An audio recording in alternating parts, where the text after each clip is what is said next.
Bonjour. Quelque peu confus dans le vocabulaire et exagérément optimiste quant aux capacités excitatoires de Nathalie Loiseau, les jeunes avec Macron se préparent visiblement à des érections européennes en distribuant des préservatifs ornés d'un drapeau bleu étoilé et d'un vibrant appel à l'orgie communautaire sous forme d'un slogan issu d'un télescopage aléatoire de neurones à la Chiappa. À 2, c'est bien, à 27, c'est mieux. On en viendrait presque à souhaiter que les dits préservatifs aient été distribués à leurs parents avant la conception, en même temps que l'on réalise à quel point, sauf de toute évidence chez Brigitte Macron, la vie de nos vulves est triste. Sa vie terrée dans le noir, c'est dérangée par des vibrations bizarres et des odeurs de plastique qui chauffent, et quand ça ne finit pas au fond d'une poubelle dans une protection féminine parfumée à la pistache bio, tout d'un coup, que ce soit par amour, la conséquence d'un état d'ébriété avancé, de manque de discernement ou d'un enrichissement culturel involontaire, c'est agressé par 400 millions de spermatozoïdes projetés à une vitesse à faire flasher un radar tourelle sans que la pauvre créature ait son mot à dire quant à savoir lequel de ses membres d'un patriarcat séminal particulièrement oppresseur va la féconder en perçant carrément un trou là où ça lui chante dans son enveloppe à coups d'enzymes machistes. Les féministes 2.0, visiblement, ne vont pas assez loin et devraient prendre le problème à la racine en militant pour les droits de l'ovule. Ça nous éviterait peut-être les castaners et les féministes 2.0. De même que le meilleur pour se faire élire, généralement le plus menteur et rarement le meilleur pour gouverner, il est clair que la vie est mal faite et que le meilleur bidule à flagelle pour féconder l'ovule trimballe parfois un capital génétique à faire regretter qu'on ait abandonné un peu vite l'idée d'eugénisme positif non commercial s'entend. Il est sûr qu'après avoir bousillé les mécanismes naturels de sélection par la médecine, refuser en outre, à cause des méchants nazis qui ont perverti l'idée, ne serait-ce que d'envisager qu'il soit possible d'améliorer nos chances de survie en tant qu'espèce, autrement qu'en se transformant en cyborg à l'aide de béquilles technologiques, nous promettent un avenir aussi radieux que Conchita Wurst sur une bite d'amarrage, dans une idiocratie surpeuplée qui finira par vendre jusqu'à l'oxygène à ceux qui en auront les moyens, pour ceux qui n'auraient toujours pas compris la finalité véritable des postures éthiques et morales qu'on utilise pour nous culpabiliser. En tout cas, et c'est là qu'on peut mesurer à quel point la République en marche lutte contre le nazisme ambiant, elle n'hésite pas, elle, à recueillir en masse le fruit de mélanges malheureux de soupe génétique que par pudeur je vais qualifier de personnes un peu lentes, ce qui fait dire à ceux qui voient Nathalie Loiseau en couple, tiens, voilà la lente et l'époux.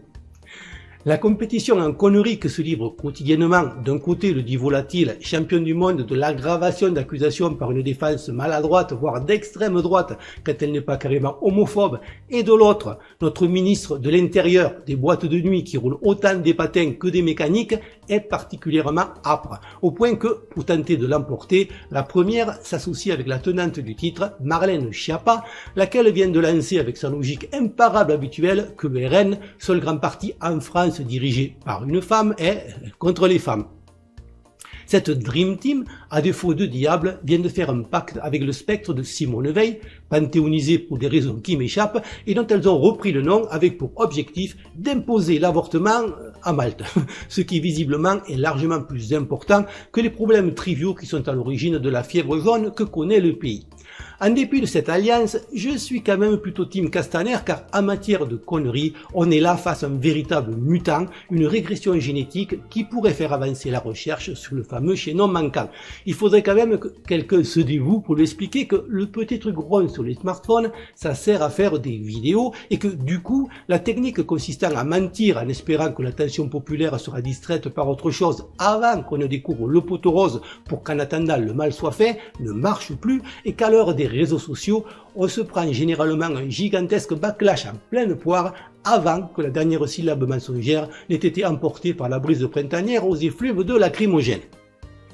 Ignorant cette avancée technologique, suivie dans ses errances par la meute des médias serviles, il a carrément tenté de nous refaire le coup des bébés extirpés de leur couveuse au Koweït par le méchant Saddam Hussein, Bobard qui, à l'époque, en 1990, avait été le prétexte de l'entrée en guerre des Occidentaux en Irak. Dans sa version à lui, des hordes de gilets jaunes ont attaqué un hôpital, pénétré dans une salle où se déroulait une opération à cœur ouvert, bouffé le cœur et jeté le cadavre, pendant qu'il violait les infirmières sur la table d'opération. J'exagère à peine, tant son désir est grand de faire peur aux frileux en tout genre, qui croient que les gilets jaunes sont les nouveaux barbares et qu'il suffit de casser le thermomètre par une répression féroce pour soigner la maladie et éviter le chaos qui s'annonce. Chaos provoqué, comme à l'habitude, par ceux qui le dénoncent, à savoir le gouvernement qui cumule une servitude à des intérêts qui ne sont pas les nôtres, avec une médiocrité à donner envie à Jeanne d'Arc de sauter les étapes inutiles comme sauver la France et dès qu'elle entend des voix, comme récemment Brigitte Macron en pénétrant dans Notre-Dame, de s'arroser elle-même avec un bidon d'essence et de craquer une allumette. Une amie me disait l'autre jour que le simple fait d'entendre la voix de Macron, qui reste le général en chef de cette armée de bras cassés, lui faisait l'effet d'un cunilingus avec une râpe à fromage. Et c'est un fait qu'au-delà de sa malhonnêteté et de sa nullité crasse, il a réussi l'exploit de rendre un nombre considérable de gens simplement allergiques à sa jupitérienne personne, rendant probable l'apparition prochaine sur les emballages de la mention « Attention, peut contenir des traces d'arachide et de Macron ». Peut-être parce que, confusément, à cause de ses dents, de son nez ou de son regard fixe, il évoque un rat, ce qui est d'autant plus frustrant que dans son cas, les tapettes risquent d'être moyennement efficaces, mais peut expliquer la version inconsciente de certaines personnes à son encontre. Du coup, une solution à laquelle nul n'a pensé pour sortir d'une impasse provoquée par son obstination à s'accrocher à une place qu'il n'est plus légitimement occupée, serait de se faire délivrer en masse un certificat médical d'allergie macronienne. C'est vrai que depuis qu'il est là, les gens toussent beaucoup et qu'on ne peut pas tout mettre sur le dos des gaz lacrymogènes car penser printemps, c'est aussi un peu penser pollen. Probablement le genre d'allergie qui a justifié le 25 avril la mise en arrêt maladie de la quasi-totalité d'une compagnie de CRS qui devait accompagner des ministres dans leur exercice d'enfumage quotidien. Il faut dire que plus aucun de ces supposés représentants, sinon du peuple de la République, ne peut faire un pas sans une petite armée pour le protéger des marques d'affection par trop enthousiastes de la population. Chaque déplacement de Macron quelque part se traduit par une opération ville morte, les foules en liesse étant empêchées d'acclamer leur monarque par une armée de CRS, tandis que des militants en marche sont convoyés en bus pour applaudir devant les caméras au passage de la divine lumière qui nous éclaire tous. Les Champs-Élysées aussi vides en ce 8 mai de commémoration qu'un restaurant halal à midi pendant le ramadan, avec juste au loin les huées de la foule tenue à distance au passage du banquier stagiaire devenu président, lequel fait semblant de ne se rendre compte de rien et se tient aussi droit dans une parodie de solennité que s'il avait un manche de serpillière Velleda enfoncé dans le fondement, en disant long sur l'état du pays. Pendant ce temps, même si c'est la Commission qui prend les décisions et que la seule fonction du Parlement qui n'a aucun pouvoir est de vérifier que les dites décisions sont conformes au traité et accessoirement de faire ruisseler des sous dans les caisses des divers partis politiques, le système est à l'œuvre pour financer un maximum de listes aux européennes, transformées en référendum pour ou contre Macron, avec pour résultat, compte tenu des enjeux, que ceux qui sont pour ont un choix et ceux qui sont contre 32. Dans ces conditions que le RN, malheureusement, qui est la seule liste de pseudo-opposition susceptible d'arriver en tête, parviennent quand même à devancer la République en marche dans certains sondages, relève de l'exploit. Même si, devenu la galette d'urgence en cas de crevaison d'un système aux abois avec lequel il reste plus compatible qu'un RIC, il bénéficie de beaucoup plus d'égards médiatiques qu'à l'accoutumée. Du coup, même si la démarche rationnelle reste de voter RN, sachant qu'on est cuit si la liste macroniste ne se prend pas une déculottée suffisante pour affaiblir Macron au point que s'il ne démissionne pas, il sera démissionné, un score élevé mais pas assez du dit RN ne servirait au contraire qu'à nous préparer un remake de 2017 avec une chance de se reprendre 5 ans de dépeçage décomplexé de la France à la clé. Si en soi le RN est une voie de garage qui s'est tellement autocastrée qu'il serait naïf d'en attendre grand chose, un soutien massif reste la seule façon de fragiliser Macron pour espérer que les événements s'accélèrent avant que le système n'ait le temps de nous imposer une fausse alternative. Je peux déjà entendre les Frexit et voter UPR qui vont émailler les commentaires. À mon sens, et ça vaut aussi pour l'ensemble des autres listes qui divisent les voix anti-Macron, c'est stratégiquement contre-productif. J'avais déjà expliqué au présidentiel pourquoi Asselineau ne ferait qu'1%, en fait je me suis trompé, il a fait 0,98. Je vais donc encore une fois, et si je me trompe, tant mieux, expliquer aux personnes victimes d'une chambre d'écho qui leur fait prendre leur désir pour des réalités que ceux qui sont, comme moi-même, non simplement eurocritiques, mais carrément pour le Frexit, en acceptant toutes les conséquences éventuelles, sont au mieux 30% de la population, que parmi eux, et là je n'en suis plus, ceux pour qui le Frexit est une fin et un programme politique en soi, et non un moyen pour arriver à des buts spécifiques qui ne sont pas ceux de l'UPR,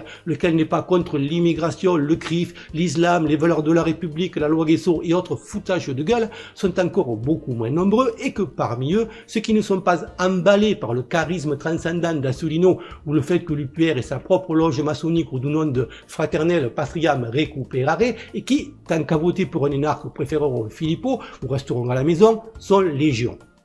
Il est à noter au passage que la tendance d'Asselineau à préférer être capitaine d'une barque que second sur une cuirassée, hydrocéphalie du melon partagée par le dit Philippot, fait que les deux non seulement n'ont pas réussi à s'entendre, mais qu'ils en sont presque venus aux mains et que si l'on en croit CNews, je vous mets le lien, il a fallu l'intervention d'un vigile pour éviter la reconstitution en loge de l'épisode 3 de la saison 8 de Game of Thrones. Par ailleurs, si les sondages qui donnent l'UPR à 1% mentent, ils le font généralement dans la marge d'erreur et c'est le temps plus qu'on s'approche de la ligne d'arrivée, sachant que si magouille il y a, elle reflètera les 10 sondages et inversement.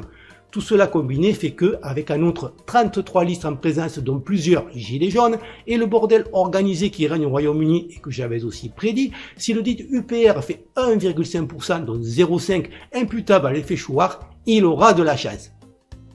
Quand on réclame du sang, le fanatisme peut être une bonne approche. Quand on réclame de l'eau tiède, c'est juste bizarre. Dans tous les cas, les jours, les semaines, les mois passent et Macron est toujours là comme une fistule anale sur le postérieur d'une France qui s'enfonce et se délite.